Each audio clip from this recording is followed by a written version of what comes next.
Ciao, vediamo come lavorare un numero illimitato di immagini con Photoshop con un solo clic. Ebbene sì, Photoshop ci mette a disposizione una funzione interessante che, accompagnata dalla realizzazione di un'azione predefinita, ci permette di risparmiare un'incredibile quantità di tempo se dobbiamo ad esempio lavorare tantissime immagini, evitando quindi di applicare le stesse attività di lavorazione su ogni singola immagine. Questo ti garantirà al 100% un'ottimizzazione del lavoro che mai avresti potuto immaginare prima. Vediamo quindi subito come.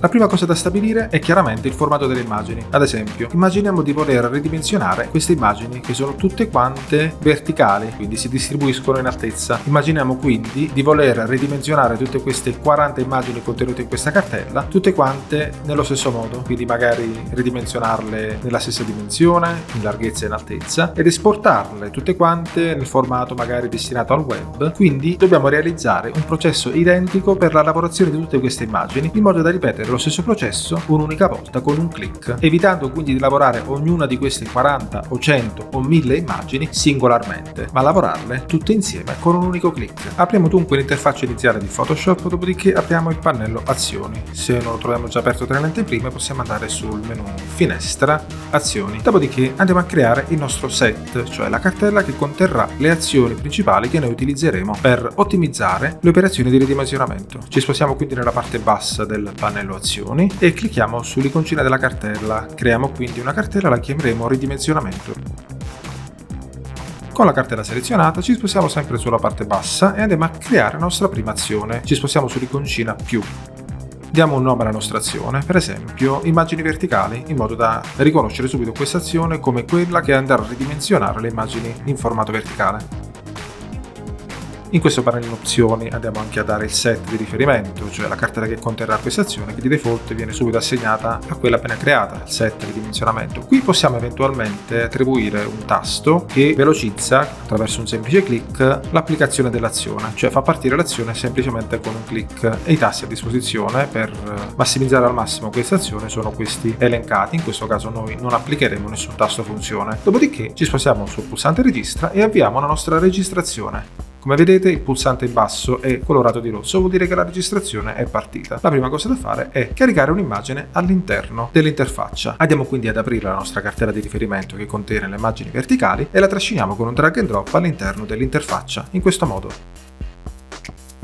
Una volta che l'immagine è stata caricata, vediamo come la prima attività dell'azione è stata già registrata. Se apriamo il menu a tendine relativo alla prima attività, vediamo subito il percorso, quindi la directory da cui viene prelevata l'immagine. Andiamo ad eseguire la seconda attività, cioè il ridimensionamento. Ci spostiamo quindi sul menu Immagine, clicchiamo su Dimensione Immagine. Essendo questa un'immagine che si distribuisce in verticale, possiamo dare una larghezza per esempio di 700 o 600 e un'altezza di 900. Lasciamo la risoluzione a 72 pixel per pollice. Con il ridimensionamento automatico attivato con la catenella selezionata, clicchiamo su OK. Facciamo uno zoom in avanti in modo da vedere l'immagine più pienamente con la combinazione di tasti, magari Alt più Scroll. La seconda attività è stata registrata. Se apriamo il menu a tendina, vediamo le caratteristiche, in questo caso di ridimensionamento, che abbiamo associato, quindi ridimensionamento proporzionale per una larghezza di 600 pixel. La registrazione è ancora in corso. Andiamo infine ad associare l'ultima attività a questa azione, cioè l'esportazione dell'immagine per il web. Ci spostiamo quindi sul menu File, Esporta, Salva per web. Possiamo fare uno zoom all'indietro per vedere l'immagine piena, dopodiché associamo un formato JPEG con un valore alto e una qualità che sta tra i 60 e gli 80 pixel, questo per garantirci un peso molto leggero dell'immagine. Eccolo qua, 50,38K. Clicchiamo su Salva. Andiamo a dare come percorso di destinazione una cartella diversa da quella originale da cui abbiamo prelevato la prima immagine, che io ho appositamente creato e chiamato immagini verticali ottimizzate. La vado quindi a selezionare, ad aprire e a salvare l'immagine. La nostra azione è finita, possiamo chiudere la registrazione cliccando su Stop, il pulsantino accanto a quello di registrazione. Ora andiamo a chiudere la nostra immagine, clicchiamo su No nel momento in cui il programma ci chiede di salvare le modifiche apportate al documento. Ed ecco qua, l'immagine termina nell'interfaccia tra le immagini recenti. Ci spostiamo adesso sul menu File, Automatizza, Batch. In questo pannellino andiamo ad automatizzare le operazioni. La prima cosa da fare è settare appunto i riferimenti, cioè la cartella da cui il programma deve attingere per selezionare l'azione di riferimento e appunto l'azione da scegliere, che possiamo scegliere aprendo il menu a tendina e nel caso sono presenti più azioni andiamo a selezionare quella da noi appena creata, in questo caso immagini verticali. Dopodiché andiamo a selezionare la cartella sorgente, clicchiamo su scegli. Una volta aperta la cartella di origine la andiamo a selezionare, eccola qua, immagini verticali. Significa che gli stiamo indicando al programma di andare a prelevare tutte le immagini da ottimizzare direttamente da questa cartella. Clicchiamo su selezione cartella. Ora qui in basso lasciamo flaggate queste voci, la prima, la terza e la quarta. La prima, ignora comandi azione apri, significa che il programma non deve chiederci di aprire ogni singola immagine perché la funzione di apertura è già inclusa all'interno dell'azione come prima attività. La seconda voce la lasciamo non flaggata, invece selezioniamo appunto la terza e la quarta, dove il programma ci chiede di sopprimere eventualmente finestre e opzioni di apri file, simile appunto alla prima voce. Anche qui dobbiamo evitare che queste voci vadano a inficiare il funzionamento dell'azione. Nella parte di destra di questo pannellino abbiamo la possibilità di scegliere la cartella di destinazione, cioè dove devono andare a finire le foto una volta che sono state ottimizzate e quindi ridimensionate. Clicchiamo su scegli.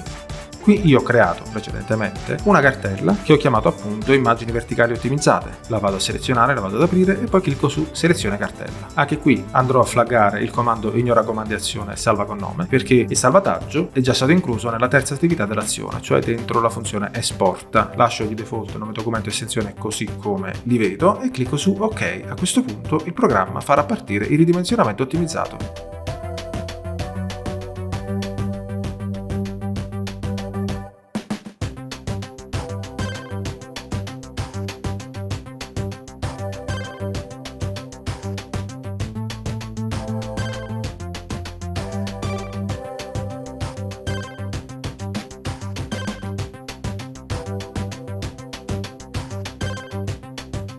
Apriamo la cartella immagini verticali ottimizzate, mettiamo la visualizzazione della cartella in modalità dettaglio in modo da vedere la dimensione delle immagini e vediamo come la media è intorno ai 100k. Se vado ad aprire invece la cartella immagini verticali, sempre in modalità dettaglio in modo da vedere la dimensione, vedrò come la dimensione media è di qualche mega per ciascuna immagine. Insomma, abbiamo ottimizzato per un buon 80% il peso di tutte le immagini, questo solo con un clic. Torniamo sul pannello azioni e vediamo invece il ridimensionamento per immagini in formato orizzontale. Andiamo quindi a creare la nostra azione, la chiameremo immagini orizzontali. Il set, quindi la cartella di riferimento, sarà sempre il ridimensionamento. Avvio la registrazione. La prima cosa da fare è trascinare all'interno dell'interfaccia di Photoshop la prima immagine di riferimento. Eccola qua, la trascino all'interno dell'interfaccia. Ora vado sul menu immagine, dimensione immagine, essendo un'immagine orizzontale e dovendolo esportare per il web, andrò ad associare questi parametri.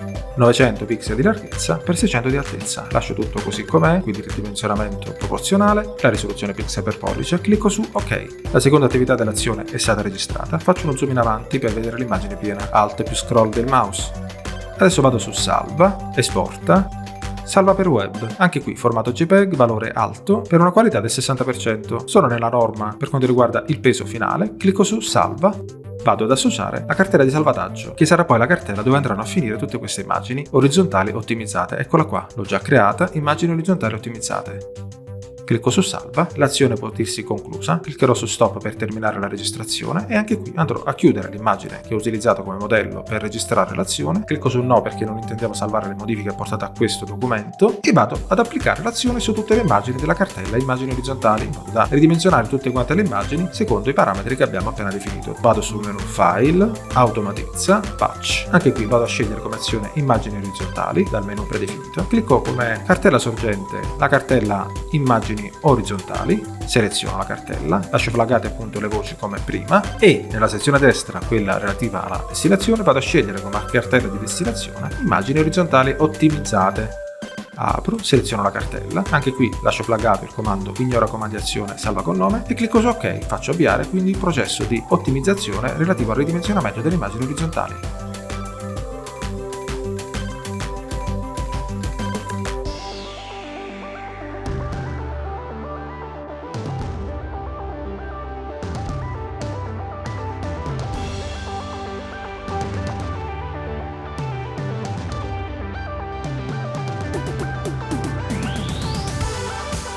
Andiamo ad aprire adesso la cartella e vediamo il peso finale.